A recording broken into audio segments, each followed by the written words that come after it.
Jail भाई, आपने ERCP योजना को ग्राउंड से देखा है।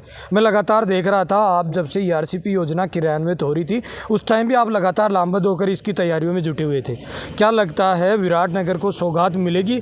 ईआरसीपी के जो बांध जोड़े गए हैं, मुख्यमंत्री भजन लाल शर्मा आए, बड़ा आभार जताया गया, क्या लगता है ये सौगात मिलेगी या फिर जनता को गुमराह किया जा रहा है? तेजपाल जी, इसके लिए तो मैं आपको बहुत धन्यवाद देना चाहूँगा कि आपने एक ऐसे हो रही है, इसमें पानी आएगा नहीं आएगा और बांध भरेंगे तो कब तक भरेंगे? अरे भाई, आप ऐसी बातें करेंगे, आएगा नहीं आएगा तो तात्पर्य नहीं है। जल भाई, आपके खास हैं विराटनगर विधायक कुलदीप धनखड़, आप मुलाकात भी करते रहते हैं, बातचीत भी हमेशा आपकी होती रहती है। क्या कुछ परिवर्तन हुआ 5-7 महीने के कार्यकाल में और कैसा विकास का स्तर सुधरा है और किस तरीके से आप देखते हैं? आपके विचारों से बता दीजिए। और अभी जनता के भी अजीज हैं। नहीं, बिल्कुल जनता की भी अजीज हैं। पहले भी कहा था आपको कि सबसे बड़े यहाँ लॉ एंड ऑर्डर का कमी थी।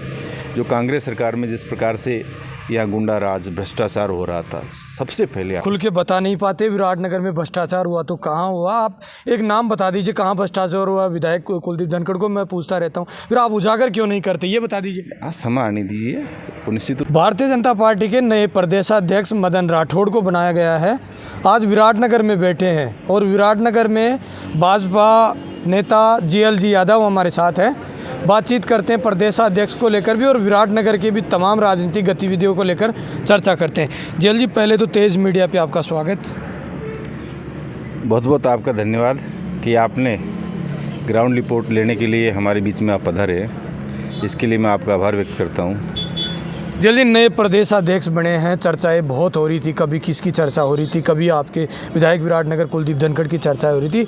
नए प्रदेशाध्यक्ष मदन जी राठौड़ बने हैं, क्या प्रतिक्रिया है? क्या मानते हैं भारतीय जनता पार्टी ने सही निर्णय ले लिया? देखिए तेजपाल जी, जहाँ तक निर्णय की बात है, भारतीय जनता पार्टी हमेशा सोच विचार करके ही निर्णय लेती है और जिनको निर्णय रहता है वो पार्टी हित में रहता है। और मैं जहाँ तक सोचता हूँ, प्रदेश अध्यक्ष की बात हम जैसे साधारण कार्यकर्ताओं के लिए इतनी बड़ी बात कहना उचित नहीं है। फिर भी जिस प्रकार से जो निर्णय लिया गया है वाकई काबिल तारीफ़ है। मदन जी राठौड़ संघ के बहुत पुराने कार्यकर्ता रहे हैं। उन्होंने जिलाध्यक्ष से लेकर के तमाम पदाधिकारियों पर रहते हुए पार्टी के लिए उन्होंने बहुत त्याग किया है और एक सामान्य कार्यकर्ता को प्रदेश अध्यक्ष तक पहुंचाना, ये सभी कार्यकर्ताओं के लिए जोश भरने का काम करेगा। जल भाई, पहले तो नई बात करते हैं। लोकसभा के अभी चुनाव हुए थे, उस चुनाव में विराटनगर से भारतीय जनता पार्टी हारी है और आप भी लोकसभा प्रत्याशी को जिताने के लिए दम लगा रहे थे। क्या कारण रहा? विधायक भारतीय जनता पार्टी का था, क्या कारण से लोकसभा चुनाव नहीं जीत पाई विराटनगर से? देखिए, सबसे पहले तो पार्टी हमारी जीती है लोकसभा जयपुर ग्रामीण। कहाँ से हारे कहाँ से जीते, जो रिजल्ट है ना वो इम्पोर्टेंट होता है। कुछ वोटों से हम पीछे ज़रूर रहे, बाकी हमने जयपुर ग्रामीण जीता है। रही बात अब आगे की, आने वाले जो उपचुनाव हैं उसको लेकर के भी तमाम भारतीय जनता पार्टी के कार्यकर्ता पूरे मनोयोग से लगे हुए हैं और जहाँ तक जीतने की बातें हैं हम सारी सीटें जीतेंगे। जेल भाई, आपने ईआरसीपी योजना को ग्राउंड से देखा है। मैं लगातार देख रहा था, आप जब से ईआरसीपी योजना क्रियान्वित हो रही थी उस टाइम भी आप लगातार लामबंद होकर इसकी तैयारियों में जुटे हुए थे। क्या लगता है विराटनगर को सौगात मिलेगी? ईआरसीपी के जो बांध जोड़े गए हैं, मुख्यमंत्री भजन लाल शर्मा आए, बड़ा आभार जताया गया, क्या लगता है ये सौगात मिलेगी या फिर जनता को गुमराह किया जा रहा है?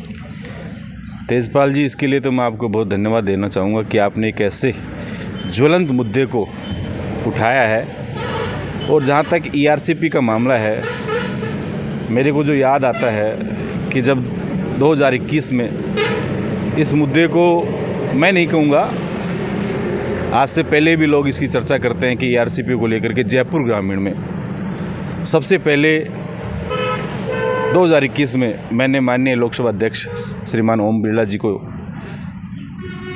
इसके बारे में अवगत करवाया था कि एक ऐसी नीड है और उनसे मांग की थी कि आप ईआरसीपी योजना को आप लागू करें। उसको लेकर के हम लोगों ने एक संघर्ष समिति बनाई। संघर्ष समिति में तमाम आसपास के लोगों को हमने जोड़ा और हमने लगभग 5,000 पत्र, जिसको पोस्ट कार्ड बोलते हैं, वो हमने माननीय प्रधानमंत्री मोदी जी को भी लिखा।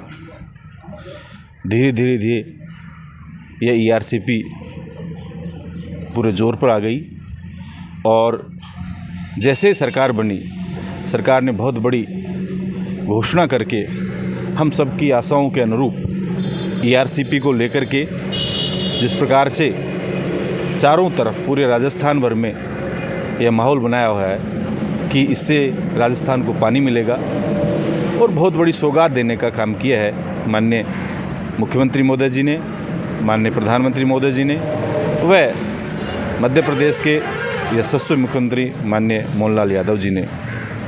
जी, तो चर्चा लोगों के बीच में हो रही है, इसमें पानी आएगा नहीं आएगा और बांध भरेंगे तो कब तक भरेंगे? अरे भाई, आप ऐसी बातें करेंगे, आएगा नहीं आएगा तो निश्चित रूप से आएगा, नहीं आने का तो कोई औचित्य है ही नहीं। ये तो चीज़ें हम जो करते हैं वो ठोक कर के करते हैं। कह दिया, मुख्यमंत्री जी ने कह दिया, MOU हो गया, पैसे सैंक्शन हो गया, तो नहीं आने का तो कोई तात्पर्य नहीं है। जल भाई, आपके खास हैं विराटनगर विधायक कुलदीप धनखड़, आप मुलाकात भी करते रहते हैं, बातचीत भी हमेशा आपकी होती रहती है। क्या कुछ परिवर्तन हुआ 5-7 महीने के कार्यकाल में और कैसा विकास का स्तर सुधरा है और किस तरीके से आप देखते हैं, आपके विचारों से बता दीजिए। देखिए, निश्चित रूप से आप सही कह रहे हैं कि हमारे बहुत अजीज़ हैं और अभी जनता के भी अजीज हैं। नहीं, बिल्कुल जनता की भी अजीज़ हैं। अभी उन्होंने जिस प्रकार से विधानसभा में जिस प्रकार से प्रश्न उठा करके हमारी विधानसभा की जो चिंता कर रहे हैं, निश्चित रूप से कहे हुए वादों को पूरा करेंगे और इसमें कोई कोताही नहीं है कि किसी प्रकार की वो कमी रखेंगे। विराटनगर में वो अच्छा काम करेंगे। तो विराटनगर को क्या डिमांड है, आप भी बता दीजिए, क्योंकि आप भी लगातार घूमते रहते हो विराटनगर में, एक नेता के रूप में आपकी भागीदारी लगातार रहती है। डिमांड के रूप में मैंने पहले भी कहा था आपको कि सबसे बड़े यहाँ लॉ एंड ऑर्डर का कमी थी। जो कांग्रेस सरकार में जिस प्रकार से यहाँ गुंडा राज, भ्रष्टाचार हो रहा था, सबसे पहले आकर के हमारे विधायक मोदी जी ने, हमारी सरकार ने जो भ्रष्टाचार और जो गुंडा राज चल रहा था, आप देख पा रहे हैं कि पावटा में या विराटनगर में कोई गुंडा आसपास आ रहा है? उनके आपने देखी किस प्रकार से रंगत हुई थी? मुंडन करवा करके लोगों को ये दिखा दिया कि ये होती है सरकार।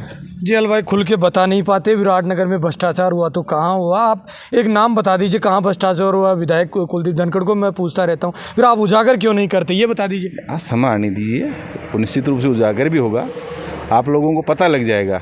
वो लोग जेल भी जाएंगे, ऐसी कोई बात नहीं है। भ्रष्टाचारी बचेंगे नहीं है।